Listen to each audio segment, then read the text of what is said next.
I think we'll just make a start, everyone. Yep,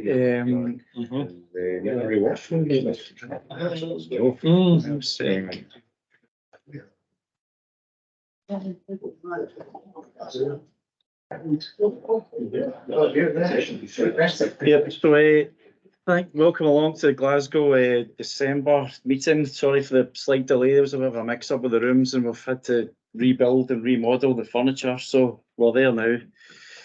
Just some housekeeping before we get started. Quite a few people in the office this evening, so the kitchen is just outside that door on your right hand side. The toilets are the next on the right, and the emergency exit straight on. So everything's basically in one big line as you head out this door there. Our thing is just to say the meeting will be recorded, I normally say, but it actually is being recorded already. Just the way things are this evening's a bit helter-skelter, so it will all be edited out for the YouTube version. You won't have to listen to me saying all this stuff when you watch it on YouTube, so pleased to know. If you can ask everyone to keep your cameras off and your mics muted during the presentation, and then feel free to post any questions on the chat at the side, and I can field those questions to our presenter after the presentation, and then we can also open up the mics after that point as well and ask questions directly. I think that's all that side of things. Angus, if you get any section news, apologies. Tonight's apologies. Tom Wilson's in New York, so can't join us tonight. So that gives everybody an opportunity to ask more questions. So that's apologies from Tom Wilson and from David Maxwell, who's in Belfast. So competitions there to see who can be in the most exotic place. Our next Glasgow section meeting will be Wednesday the 17th of January. I've posted it in the chat just so you're aware. Interflorent will be back to talk to us about S&C Alliance maintenance and reliability solutions. As you joined the meeting, you may well have caught some of the updates and news which are available on the PWI website. The first big conference of 2024 will be the Resilience in Rail Infrastructure in Manchester, 7th of March. And following on from that will be Railways in Ireland, performing today and planning for tomorrow. Probably for all of us in this meeting, very important because there's an awful lot of investment by both Irish Rail and Translink in a period where perhaps there isn't so much happening in the UK. And that's the section news. Thanks, Angus. We'll just move swiftly on to tonight's presenter, who is Robert McCafferty. A quick introduction. So Robert is the technical head of track for BAM Nuttall. He started off his career in 1995 at Scott Wilson Railways as a trainee technician, and in the 28 years since has worked on design, delivery and client roles within Carillion, Network Rail, ACOM and Colas Rail before joining BAM in 2015. As well as his technical head role, Robert carries out CEM and CRE roles on projects across the UK and is currently CEM and DPE for the design and build of a new platform with associated track, signalling and OLE at Bradford Forster Square. The presentation tonight is entitled Rail Freight Provisions, Inverness Airport Station and Loop. And I'll pass you over to Robert whenever you're ready. Yes, do you need to click something? Come on for that, yeah.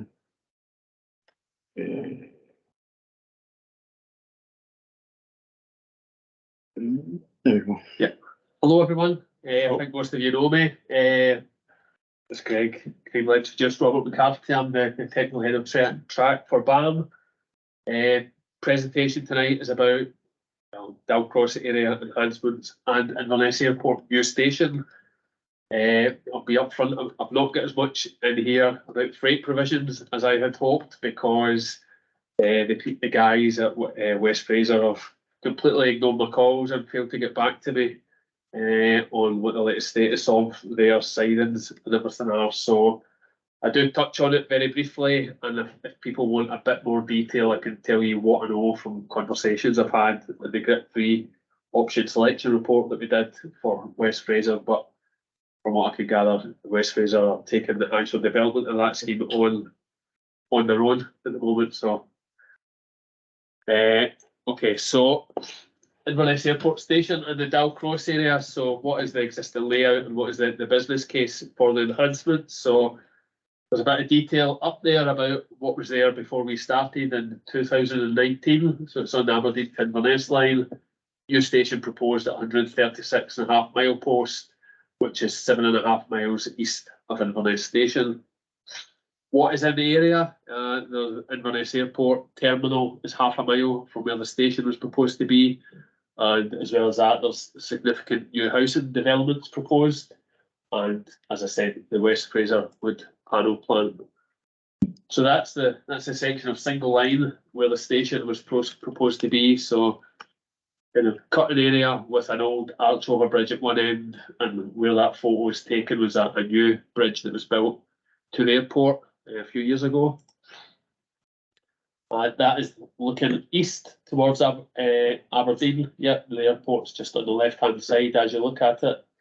You can see the old bothy there, which I'll come back to later on. And that is looking west towards Inverness. So as you can see, a fairly bog standard single line for the north of Scotland. Robert, sorry to interrupt this thing. They're saying they can't see it online. Are you sharing within Teams? I think you're just sharing to that. All right. I've not joined All the right. Teams meeting. Yeah. Right. Sorry if you give me a second then.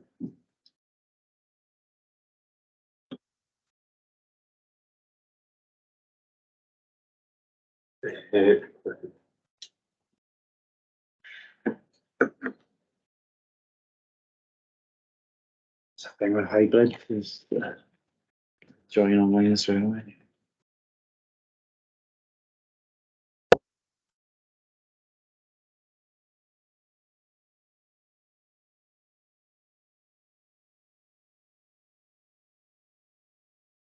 Are you muted? Is it going to come through? Can they hear me?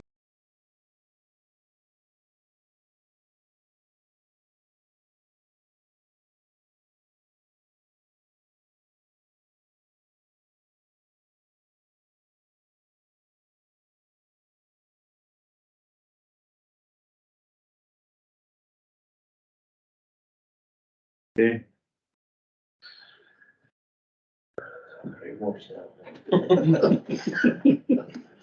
What's it?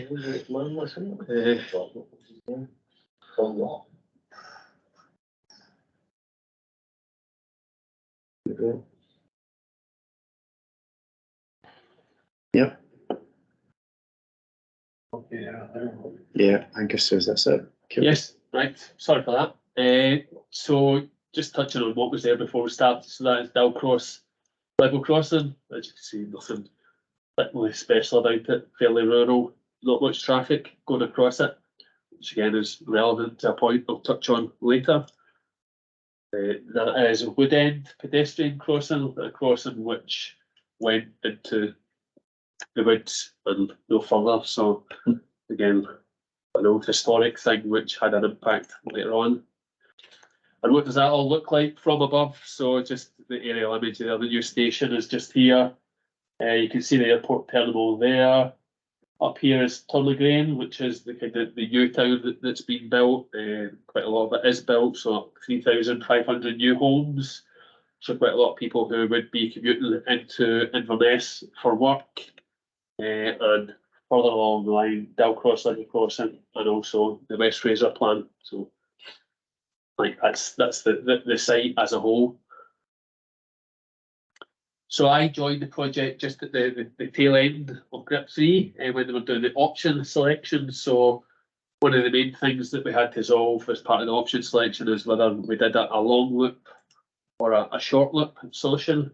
So the image you can see at the top there is the long loop, where the loop extending right the way up to the west side of West Fraser. And the connection to West Fraser and the sidings were kind of encompassed within the loop. And you also had the short loop option, the one at the bottom, in which the loop at the airport was completely separate from the West Fraser connection. After a bit of kind of negotiation and liaison with Network Rail operators and all the stakeholders, it was decided that really the top option gave no benefits over the short option, didn't give you any more functionality given the number of trains that were going to be, using both the station and potentially the West Fraser yard. So the decision was taken to move forward with the short loop option. And once we've kind of landed on the short loop option, the next decision was, well, how is the loop going to be orientated? So BAM had done quite a few loops up on the Aberdeen-Inverness line, so we put the new loop in at Forest. We've done the same at Elgin. In both those places, it was a traditional loop with the station in the middle, 60 mile an hour through speed, 50 mile an hour turnouts, the signalling to go along with that. But at the time we were finishing the option selection, nobody really knew what the train pattern was going to be, what trains were going to stop, what trains were going to go straight through. So there was also an option that's shown at the top, which was kind of a left-hand turnout at either end with 75 mile an hour turnouts.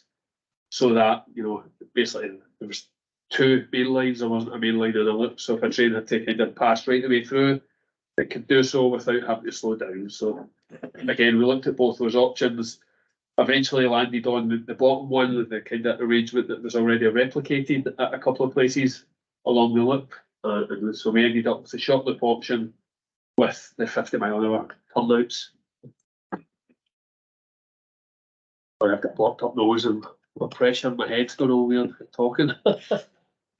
And then I think this is the final slide. So both those kind of options decided. We then looked at where the second line was going to be. So you can see there the existing single line was centred over that underbridge there, which is underbridge 88. So I guess the easiest solution track-wise, the one which gave the least amount of track work, was just to put the new track down 1970 away from the existing, because it pretty much made the majority of the existing signal line could stay where it was. But as you can see there from the example with the red line, it then gave problems with structures and earthworks and stuff. So the other option was to relay the existing line a little bit to the north and then put the second line to the south of that. So one of the exercises that Gordon did, who's here, was to kind of very early on look at that option with the kind of the orange lines and work out whether that would fit over under Bridge 88, which Gordon did the gauging, and that solution did work. So the way forward was to relay the existing line on a new alignment and then put the central line to the south of that. So that was a Grip 3 done. We then moved on to the kind of Grip 4 design. Started off with the station. So the station, the time we came towards the end of Grip 4, fairly standard solution. 260 metre platforms, footbridge with lifts, car parking spaces, no real drama. But kind of, it's almost a jigsaw railway new station, car park. You see them plenty of places. Nothing exciting about it yet. So early 2020, we started off the station, the planning application, the RCC process. This was all new to me. My background is track, drainage. I was the CEM on this one. So lots and lots of stuff that I wasn't familiar with. So the planning works commenced in March 2020 based on the station that we just looked at. We had to submit the planning application, the street design review. So this went to Highland Council. We then had to do a major planning application, which as you can see was submitted December 2020. We received 43 comments back on that. I've listed there all the people that reviewed the documents and some of those who commented on it. So you can see quite a wide array of people and roles and various interests for the station. We reached a point in April 2021, so more than a year after starting the planning process, where that planning application was granted, with 26 planning conditions to be satisfied during the works or during the design. And we then had to submit an RCC, which is a road construction consent for the scheme. So the dates are there for that. So That whole process took more than a year, very complicated, lots of back and forth with the stakeholders, lots of comments received from them. And over the course of the applications, the big list of documents that we had to produce is there. So I guess lots of us are used to Form A's and Form B's and Form 1s and Form 2s and Form 3s, because that's what we do in our day-to-day job. But this is all those other documents that were required to support that planning application. And personally, the one that I'm most proud of is the Bird Hazard and Landscape Management Plan, which I managed to cobble up myself from, looking at various sources. And the Highland Council said it was the best one they'd ever seen, so I'm quite proud of that. So I touched on the old bothy that you saw from the bridge earlier on. So as part of the archaeology impact assessment, we had to do a historic building survey report of that bothy. So you can see there's some detail underneath it. So a brief kind of description of it. And I think the next one has got another excerpt from the historic building report of the bothy, and you can see there the fourth line, the third and fourth line, the following graffiti etched into the wall is legible and Hibs are shit. So so an old bothy at the side of the railway, and that's the level of detail that we had to go into for the planning application. So just goes to show you. I don't see that in Edinburgh. Yeah. So this is kind of one of the aerial images that we've used as part of the planning application. So just as a highlights of what changed from the easy, the bog standard station that we started off with to what we ended up with. New north access ramp, a new south access ramp, widened the access road, including footpath. So those were all new additions that came as a result of the planning application. So by the end of it, there was about 6 different routes into the station for pedestrians. So it ended up adding quite a bit of cost to the scheme, obviously. One of the other things that came up as part of the planning application, I showed you the old photo of the level crossing, Dalcross level crossing, which had a couple of houses either side of it. So as part of the negotiation with the council, Network Rail had to agree to put a new footbridge in when the level crossing closed. So you can see there, there's nothing really in the area, but there now is a big brand spanking new footbridge for no one to use across the railway. So that's the aerial image of it there, and we had to put turning heads in, and the turning heads in here, and again added quite a bit of cost to the overall scheme. And just to show you where that footbridge is in relation to other stuff, there is a house here, there's a couple of houses there, but up here, that's the A96, there's no route for pedestrians, so no one is going to be walking along the A96. The road down here is the B9039, there's no route for pedestrians, so that road there basically joins 2 roads that pedestrians can't use, so who is ever going to be using that footbridge? But yeah, it was requested by the council. It was part of the planning application for the scheme, so it ended up being built. So detailed design for the station, the dates are up there. I won't run through them. We spoke about the planning application, all the conditions that came out of it. Because that delayed the whole process, we ended up at a point where the AFC drawings weren't ready by the time we needed to start on site. So we then had to look at kind of partial releases of AFC drawings, RCC comments, more change. So by this point, we've already started building on site without AFC drawings, and we're still getting comments from stakeholders looking for us to change design. So you can imagine that's all quite hard to manage from an engineering assurance point of view. So moving on then to the kind of track and the earthworks detailed design. So as I said, main line of the loop, look to minimise the structures work, progress on the basis of 50-mile-an-hour turnouts. FSV 24, that's the west end there, just as an example of what that looks like. So fairly standard.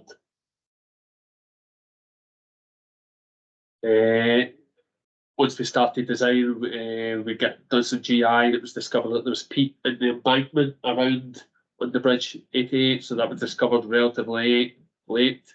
So another headache, so the late earthworks design ended up with additional dig out and embankment widening required.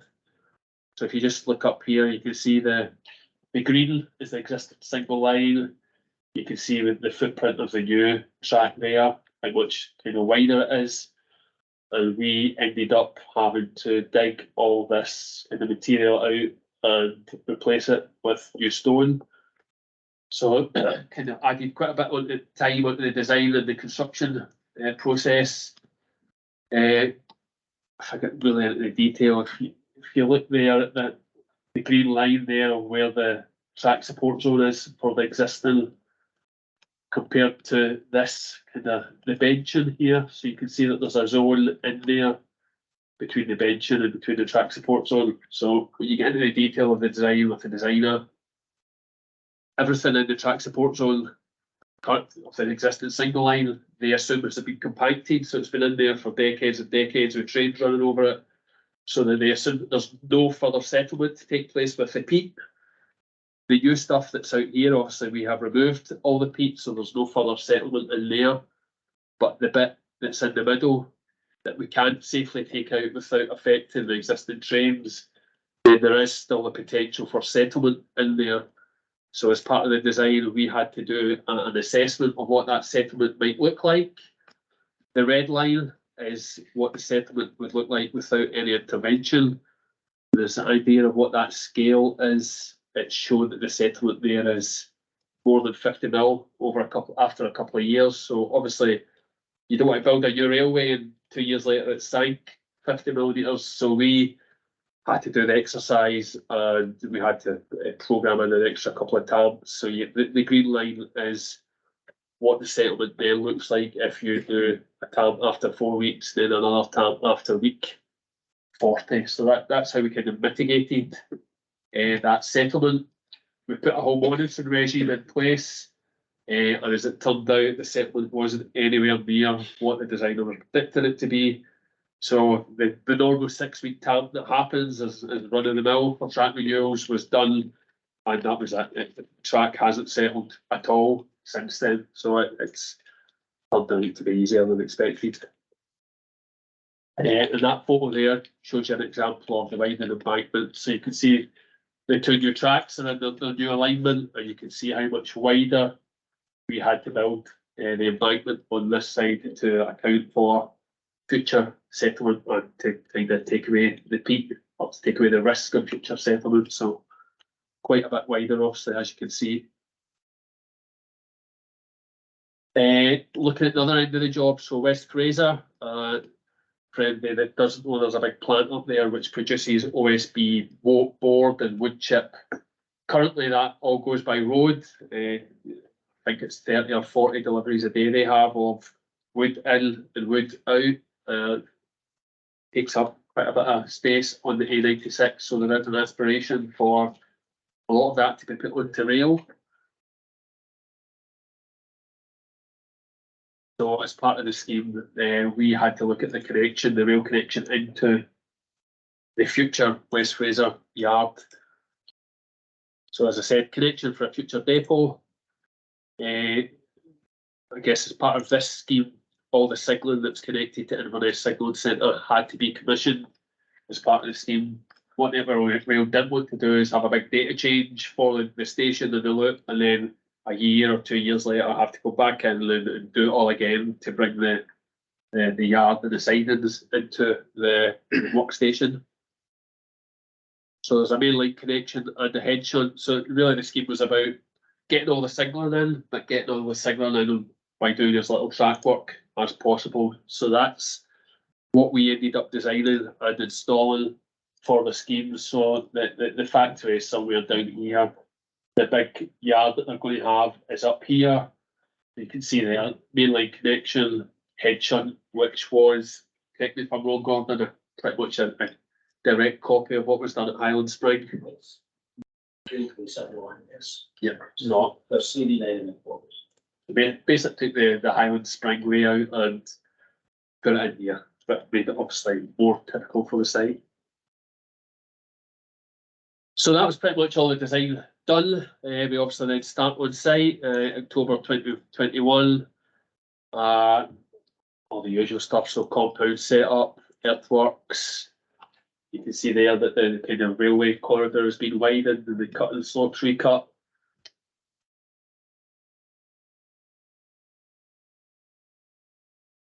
Commence the station works. So the plan for getting the platforms done was to kind of get the stuff, front walls in as early as possible, work behind the board top fencing, and then basically work in a high street environment. So after those initial possessions at the start, we were able to have people working in there during the day. So obviously a lot cheaper, a lot more productive. You can get 5 days a week work out of them without having to worry about night shifts and possessions and stuff like that.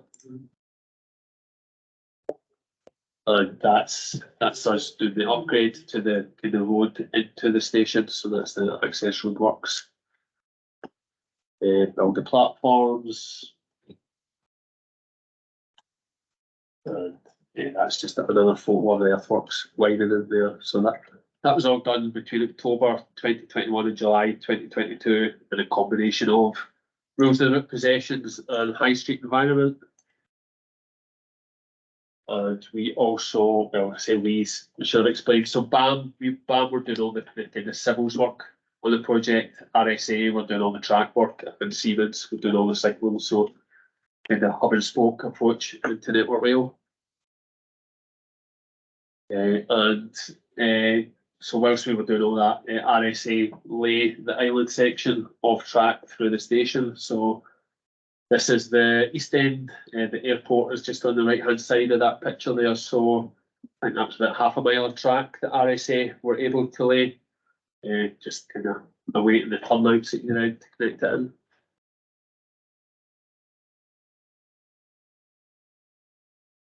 Yeah. Next up, we had a 54-hour possession in July 2022. So Overbridge 87 was demolished so that the loop could be tamped to its design position. We did work to a couple of culverts, some piling, and RSA did some re-railing and tamping so that the copes could be laid on the platform. That's the before, and that's the after. So that's, you know, stations are pretty much getting there. That's the two tracks in their final position, so that we were then able to go and start laying the copes. So then from July to October, obviously carry on working. We started doing the earthworks and the track bed up at West Fraser. Let's see what the next one is. Yeah, had quite a few problems once we started digging for the track bed and cutting into that slope there. We discovered that there was a lot more sand than what the GI had shown. In fact, basically the whole track bed and the slope was built out of sand, which was fine when it was dry. But in the August of that year, there was 2 nights of very heavy rain, and it ended up with the whole slope and the track bed washing out. As it turns out, the roof of that factory is almost entirely sloped towards the railway, and they didn't put any drainage on it. So when you measure it on route view, the square meterage of that roof is something crazy like 4,000, 5,000 square meters. And in a heavy, really heavy storm, that 4,000, 5,000 square meters of rain was all pouring towards the railway. So if you'd been standing there when it was raining, there would have been kind of Niagara Falls probably falling onto the railway. And there was no drainage, there was nothing to cope with anything of that. So it basically just started washing out the entirety of that slope. So yeah, a bit of remediation work required. Back to the designer, back to AECOM, who did come up with a new detail for the slope. Basically dig the sand out and put rock in. Fortunately, we were able to do that quite quickly, and the LWD test passed 3 days later. So we were able to crack on and start getting the track down without any delays to the programme. Station and car park works progressing. So you can see there the copes starting to go down. And RSA brought in one of the beaver tampers that was lifted on, and that allowed them to tamp island section of track in the middle, which then allowed the platform 2 coach to go on. So as you can see, the nearest line there is the nearest line, that's the new track. So still not connected to anything anywhere, but obviously looks in pretty good condition because we're able to get the beaver tamper onto it. The level crossing footbridge was installed and opened before the blockade to allow the level crossing to be closed. So the commissioning blockade that we had, one of the first activities was to close the level crossing. So yeah, new footbridge in, lights put on it so that anybody who was walking down there could use the footbridge. And I think it was mostly used by workers, really. We then had a 10-day blockade in October 2022, so install the S&C at either end of the loop and the plain line to connect into it. So that's from the east end, S&C looking towards the station, looking towards Inverness. That's kind of middle of the loop at the station. That's the points at the other end. That's at the Inverness end. West Fraser connection installed, so that's looking back towards the main line there. That's kind of standing at the end of the head shunts. There's a pedestrian access point down there. The trough was put in because it wasn't wide enough to get the CPOS in there with a separate troughing route. So along that section of the line, the trough was put in. We did some work at the Bridge 88, some access points, and obviously the signalling commission was done within this blockade. So at the end of this possession, at the end of the October 2022 possession, the new loop track and signalling was commissioned and able to be used.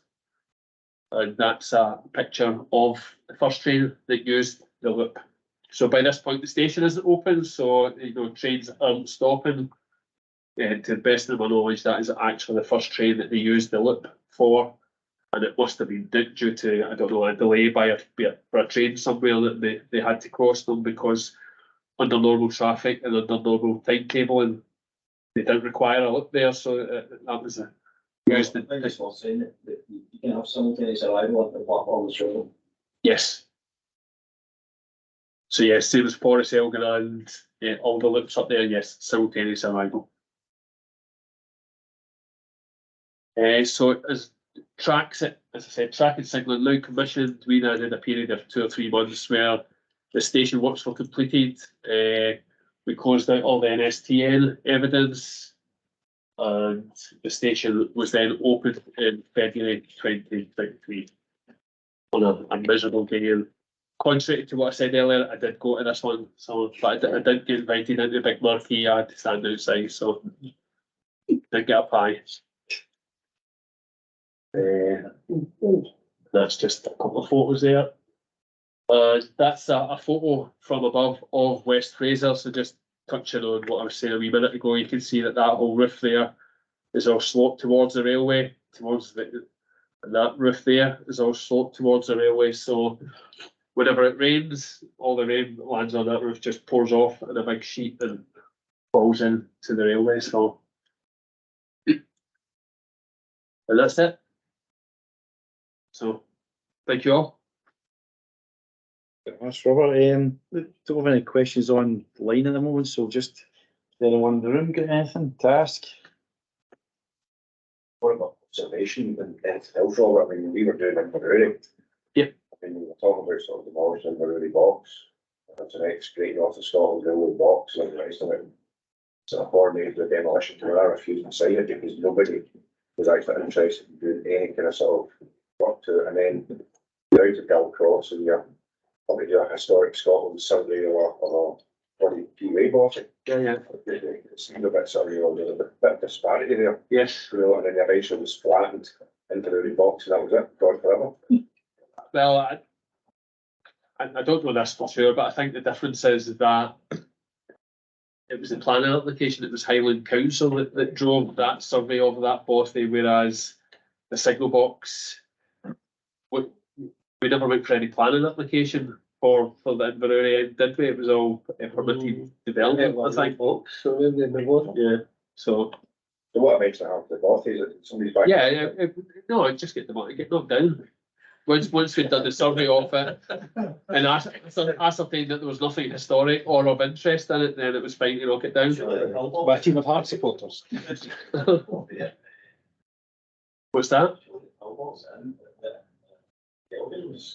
Yeah, there was right, yeah, there was a full box of Elgin that Yes. annihilated as well. Yeah. So yeah, no, the bothy just got knocked down. Somebody probably just leant on it and it would have fallen down. Yeah. All that water coming off the adjacent buildings. Yes. Surely when these buildings go up, Network Rail get notification of the planning application. Yes. Why, do we know why they're not looking at them? And Well, I can't comment on that. So long as for London. If it wasn't being recorded, I could offer an opinion, you know, but I don't know. I wasn't part of that process, but I do know that when West Fraser were building that bit that they looked at is a new bit, a big extension. They did have to go through planning application for that. Whether that planning application was done solely with Highland Council, who didn't consider the railway, I don't know. I don't know for certain. planning applications go to all the neighbours, don't they? Is there a drainage system along there now? There is, There's- yes. It's nothing major. No. You know, it's nothing overly big because It's surface waterway though. it pretty much yes. And I think in the event of a bad storm, it would be nowhere near coping. It's basically designed to capture Pretty much no track drainage. light drizzle, really. You know, Pretty much no track drainage along the thing at all. no. Sometimes with these buildings in in the north of Scotland, they get concerned about gutters and snow. which Right. can rip the gutters off. So All right, whether okay. that features and why they don't put it there. Right. But yes, so there's that a little drain put alongside the road now, and it kind of goes out towards their soakaway pond, discharges there. So yeah, but All the council doesn't come back and insist you to rebuild the bothy, it'll be fine. yes, Robert, what was the track alignment designed for in terms of passive provision for future line speed increase? yeah. So it is, if required, trains could run at 100 miles an hour, isn't it, Gordon? Yeah. Almost. Yes. The main through line was 75 and was dropped to 60, but it's pretty straight. A couple changes in direction in it, which are designed for 100. The coverage is curved, it curves at bridge 88. The track is canted, slightly over canted for the speed. But the transitions will support 100 miles an hour if we want to come back and recant the curving transitions. That's all we need to do is just a recant for 100 miles an hour. Yeah, so if in the future somebody wanted to do the signalling work required to go up to 90 or 95 mile an hour, then the track would accommodate that on the main line, yes. So being involved in that stages, Robert, is it still in Norbord? Hospital now, is it still going west to go down the Highland Main Line? So there's no path to go to Aberdeen and down the East Coast. I don't believe so, no. I did try and get more information. I phoned Dave Terran a couple of weeks ago. I believe, and this is only supposition, but I believe that if there is a route to West Fraser, it will be up the Highland Main Line up HGL. There's no plans to take it via Aberdeen because the trains would be too long and the loops aren't long enough. We need to get special stations to do this. So the plans are to take it via. As part of the option selection for West Fraser, we did look at having an east connection as well as a west connection from the sidings. But it was decided that it was just more money and no benefit because So there was no realistic prospect of anything going that way. they need to go into Norbord Yard at Inverness, Yes, run the local line and actually then head sort of south. yes. The Dalcross loop not running long enough to run round there. They could. Yes, it's- that, but it's not signalled to do that. It's 3/4 of a mile long, though, so lengthwise they could manage it. I think there's a few containers go down on the Tesco train. The curtain siders are loaded up and sort of in back in Inverness, the Yeah, well, there's south of the Tesco train at the moment. at the tail end of when I was involved in the project, and this is, you know, guessing here, this isn't fact, so this is my opinion. When we did the option selection report for the Network Rail for West Fraser, it was conceived at the time as purely being for West Fraser. Okay, so they would put 2 trains a day in it, or whatever that turned out to be. Obviously, that's a lot of money for a couple of trains a day. I think there was then chat about making the yard more open access, so Tesco could use it, for example, others could use it. So it would be a Network Rail freight depot for West Fraser and others, rather than just. I think the board's going into the Tesco curtain siders, or some of the boards going into that, and it's getting taken by lorry to Melbourne Yard. Right. To go back south of that, just to, you know, in a few points, I think, a few boxes. Right. Robert, Russell Freight did some test runs, I understand. They operate platform about for Hill Spring. Yep. And Russell did some test taking stuff from Norbord or West Fraser back and so it's feasible, it's not about that, I understand, but Right. Okay. and as far as I understand, probably the plans only to put 2 roads in, couple of them. Right. But with positive vision for perhaps future. Yep. I mean, I can show you what the Norbord layout was.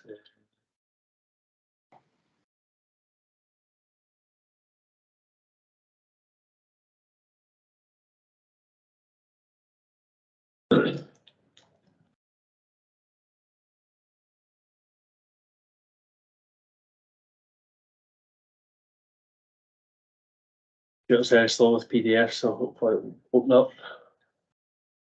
So that's this drawing. This is 3 years old now, so take it with a pinch of salt. You can see there the connection to the main line that we put in with the head shunt, and this is what the proposal was.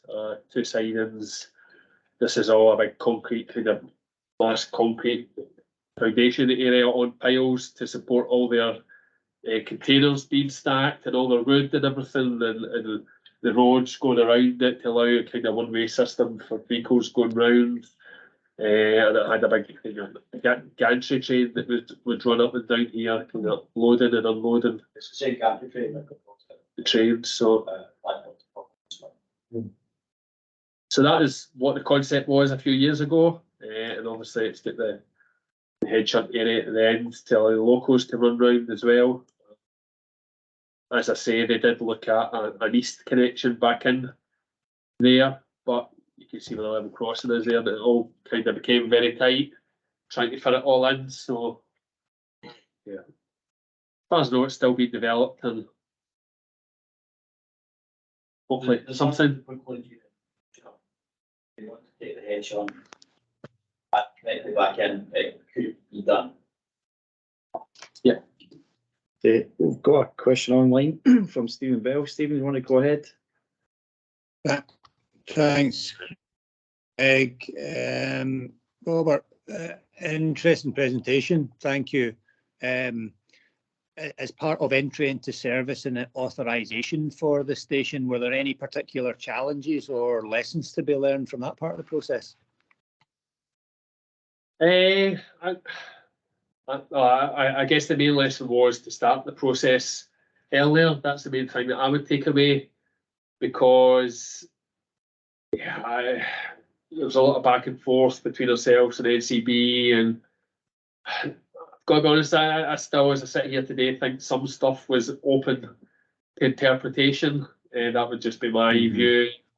NCB would ask for something that wasn't in the design, and there was an argument kind of for and against it. So the main takeaway I would give is do it earlier, so that if you're going to get feedback and changes, then it's you're doing it as part of the construction process or as part of the design. As an example of that, there was quite a lot of let me see if I can zoom in on this. There's quite a lot of grassed areas. You know, the designer was trying to improve the aesthetics of the station and not just have concrete and everywhere. So there's quite a lot of grassed areas at the rear of platforms and stuff.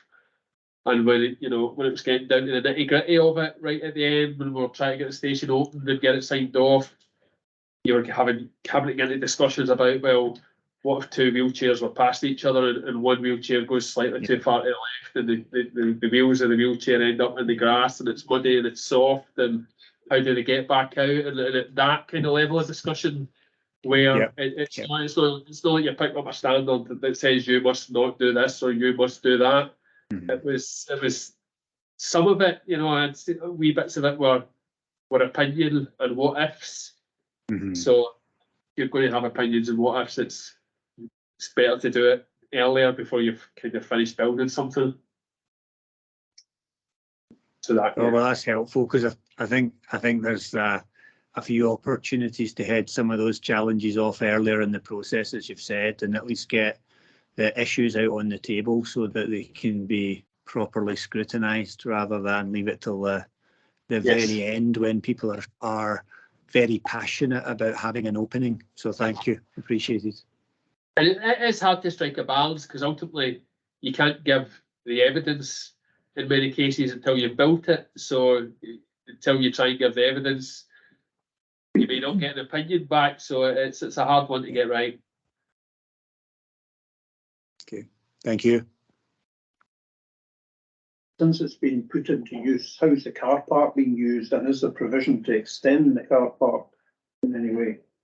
Yeah, I'm in all honesty, I'm not sure how widely it's being used. There is the ability to extend it very early in the scheme that this whole area here could potentially become an extended car park if required. I believe the landowners in Inverness Airport and the Inverness Airport Business Park own quite a lot of the land around there, and there is a big development scheme planned for opening in retail and factory units and everything. So I think if you were to go up there in 5 or 10 years, it would probably look quite a bit different to what it is now. Robert, I think it's also worth saying that there's quite a walk to the station at the moment, but as part of our master plan, one of the options in the master plan is actually to move the terminal much closer to where the car park is. Yeah, right.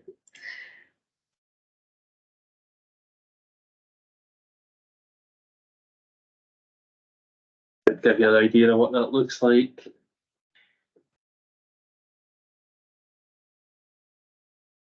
Can you share screen again? Oh, Why not? No. no, I think I kicked you off by accident. What do you mean on Teams? See on Teams, yeah. All right, sorry, right. Yeah. So if I can get the image up of.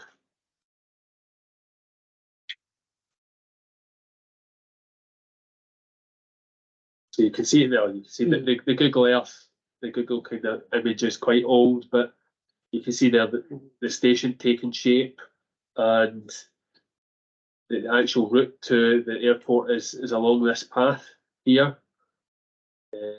So it's not covered, it's shorter than walking along the road, but it's still 800 metres of walking along this kind of zigzaggy path which goes around the outside of the airport boundary itself, and it kind of brings you out up here. But it must be used because one of the kind of earliest feedback comments that we got when the station opened is that people were getting off the train and had no idea where to go. They're like, well, where's the airport? Because I don't know if they assumed that it was going to be immediately obvious, but there was no signage. There is now. We had to kind of very quickly get new signage up to tell people where to go because, like I say, that route isn't obvious to anyone. Opportunity for a taxi firm, man. Well, they had talked about putting a little shuttle bus on, to time with the trains arriving. Whether that will happen or not, but that would have been down to the airport to do that. The airport bus calls on. Yeah. The bus that goes from Glasgow Central to Cardiff, they can maybe use that. Yeah. There's a comment from Angus saying the car park's at least half full all the time. Right. Okay. Couple of comments and maybe one question. Yes. I'm absolutely gobsmacked at the number of planning consultees who are involved. Yeah. Who clearly have a lot of say, but have absolutely no liability to financially contribute towards such a new station such as this. And kind of looking back to the late 1980s, where we were building some very useful and very economic to construct stations in Strathclyde. It really changed days. I just can't get away from this concept of having these huge bridges with lifts when you have a road bridge adjacent, whether it's at Reston, I don't know the East Linton, but looking at this example here, you have a road where you could have quite a safe footway and ramps. Yes. We've built a bridge that has significant maintenance requirements and operational costs. Yes. Absolutely. Stakeholders with no financial liability are quite a liability. I noticed that the two platforms have different forms of construction. Yes. Both of which are traditional. One's a precast riser wall, the other's cross wall plank construction. Yes. At least in part. Did you give any consideration to other forms of construction? I'm kind of thinking along the lines of the Megatech EPS system or the whole fast Arcadis modular system.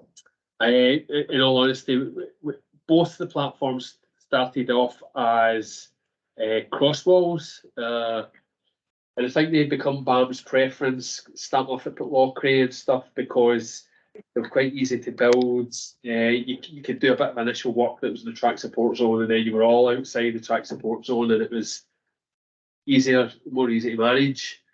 How we ended up with the kind of front wall and infill on the kind of the loop platform there was it's kind of cut into the hillside on that side. So that's what all projects seem to be at the moment, was about minimum viable product and saving money and doing things quicker. And just because of where that platform was, we were able to basically just cut into that kind of cut and slope, pull it back a bit, drop the front walls in, and then reuse the same material pretty much. Those plus non-operational piece of railway, so yes, it's not into very expensive track monitoring. That's a lengthy period. Yeah. Yes. So I think the reticence about the front wall and infill platforms is, I think, was it the shots? I don't know. One of the they got, was it the GNSW a couple of winters ago, or when we had a bad winter around about 2010. A lot of the platform copes started popping up, the tactiles, and so that there's people haven't wanted to use the infill platforms because of that. So we had to do a bit of an assessment to kind of prove that wouldn't happen, and kind of at the back of the cope there's a little concrete haunch underneath the tactiles so that there's more weight in there, so that if water does get in and does freeze, it's still not enough to kind of pop everything up the way.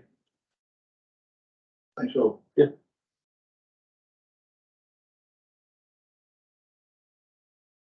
Any further comments online? Any further questions, comments?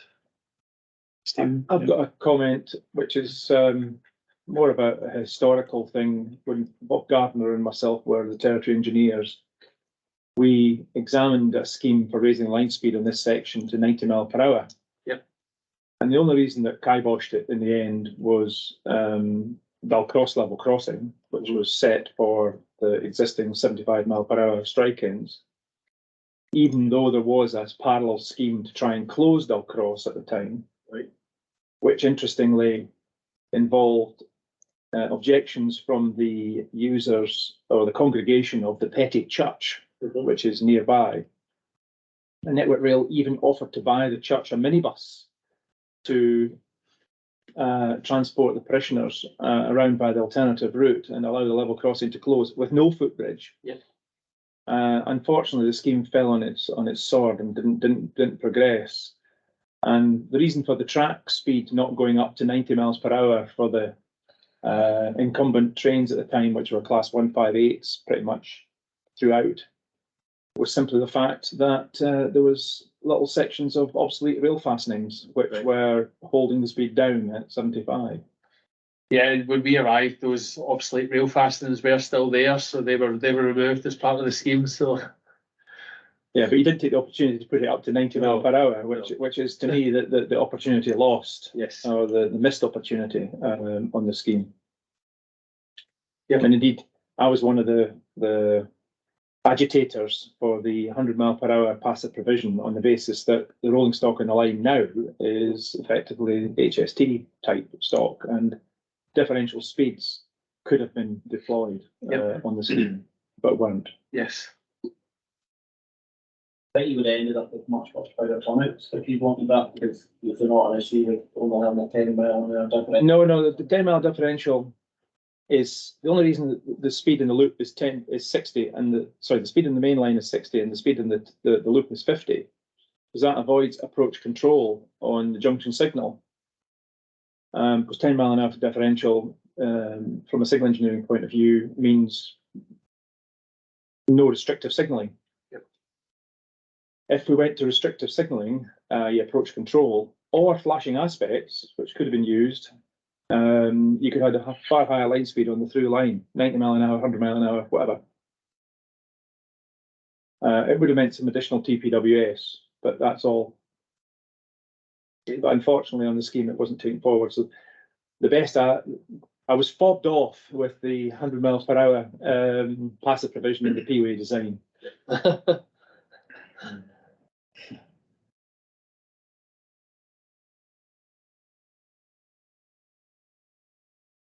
Okay. Any last comments, questions? Anyone? No. All right. Just leads me to the vote of thanks then. So an excellent presentation, Robert. Thanks for that. It was great to hear the story from start to finish. I think with the starting off with the business case and all the planning process, and the full year for planning is something that people don't think about, I think, unless you're directly involved with it. Clearly a lot to the planning process as well, with all the documents you listed that needed to be produced, including the detail of the graffiti on the wall of the plate layers bothy. It's good to see the options that were considered in terms of the alignment and the challenges associated with that initial alignment as well. And like any project, there's always surprises, and I think the neighbouring building with the water runoff direct onto the track and the presence of the peat and the embankments are all prime examples of that. But you took us through that and how it was dealt with, and the positive result being that there was zero, settlement on completion, which was a great result. And ultimately, it's great to see the link up of modes of transport as well between this one linking rail and aviation. It's hopefully something we'll continue to do elsewhere in Scotland as well. So really interesting presentation on a successful project, and I'll just ask everyone to join with me. Thank you for that.